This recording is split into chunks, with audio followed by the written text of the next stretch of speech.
வணக்கம் mister DKP vlogs. ஒரு சிறு பயணம், வாங்க போய் பார்ப்போமா எந்த பயணம்னு. காலையில் 6:30 பஸ் ஏறிட்டேன். இப்போ இருக்கிற இடம் ஈரோடு. ஈரோடுலேருந்து சென்னிமலைக்கு தான் போக போகிறேன்.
சும்மா வந்துட்டு அப்படி குடிக்க போகிற ஒரு ஆசை.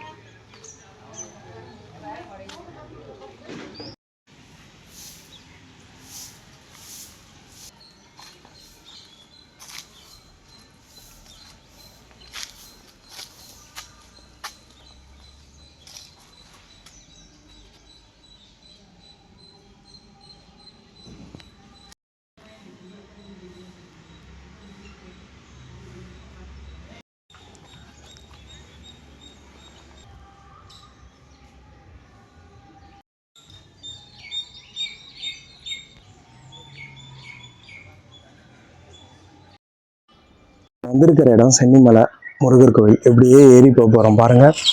இந்த படியில் தான் ஏறி போகிறேன். எத்தனை படின்னு தெரியல, ஏறி போவோம். எவ்வளோ நேரம் எனக்கு ஆக போகுதுன்னு தெரியல. வாங்க போவோம். 1948 வருஷம் கட்டியிருக்காங்க. அதுக்கு நல்லாயிருக்கு, யாருமே கூட்டம் இல்லை. நான் தான் இப்போ போயிட்டுருக்கேன். படி தாண்டி வந்திருப்போம்னு நினைக்கிறேன். பாருங்க, ஒரு 30 படி இருக்குமா. இந்த சைடில் மரம் எவ்வளோ அழகாக இருக்கு பாருங்க. கொஞ்ச நேரம் உட்காந்துட்டு போவோமா. அழகா தான் இருக்கு உட்கார்றதுக்கு. இந்த இடம் அமைதியான இடம். இதுக்கு மேல எவ்வளவு தூரம் போகணும் தெரியல. எவ்வளவு தெரியுதா படி. ஏதோ கிடைக்கிறது, பேரு என்னன்னு தெரியல. உங்களுக்கு தெரிஞ்ச கமெண்ட் பண்ணுங்க. இதெல்லாம் குரங்கோட வேலையா இருக்குமோ.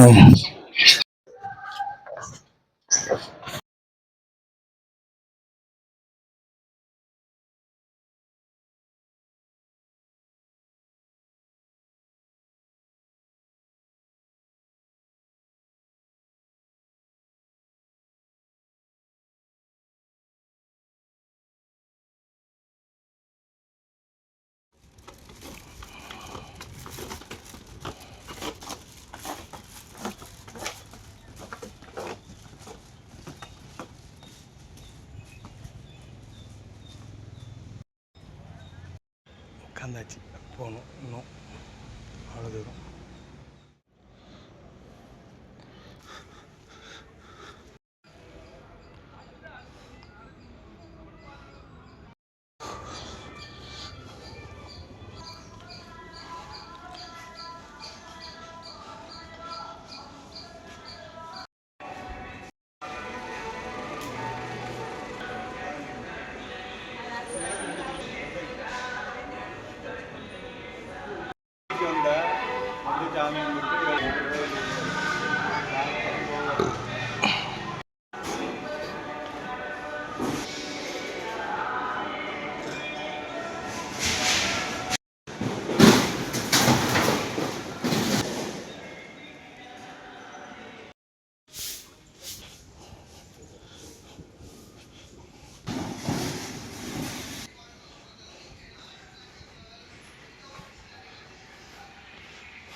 வாழ்ந்து வருங்க இந்த கோயிலில்.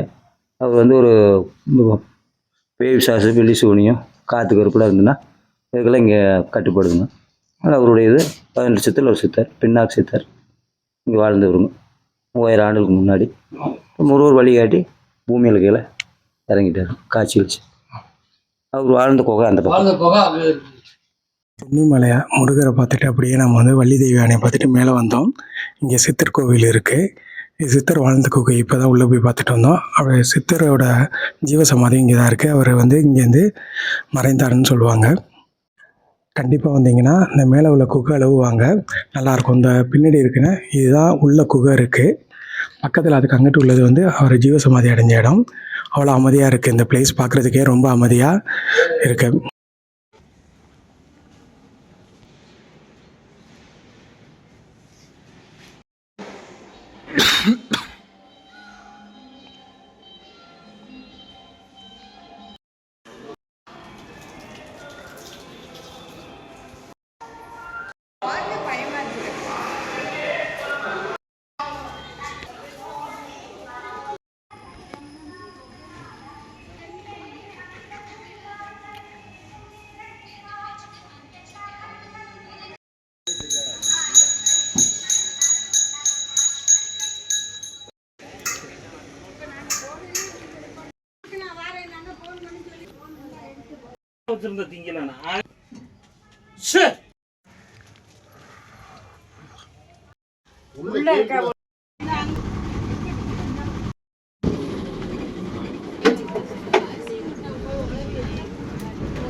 சாமியை பார்த்துட்டு வந்துட்டுருக்கோம்.